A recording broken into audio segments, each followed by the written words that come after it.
Hi, my name is Kenneth E. and I am 5 years old. Jesus and the children. The children loved God to spend time with Jesus. But the disciples didn't understand. They said, "Stop, do not bother Jesus.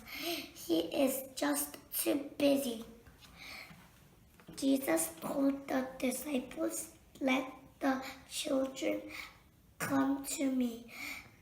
Do not keep them away.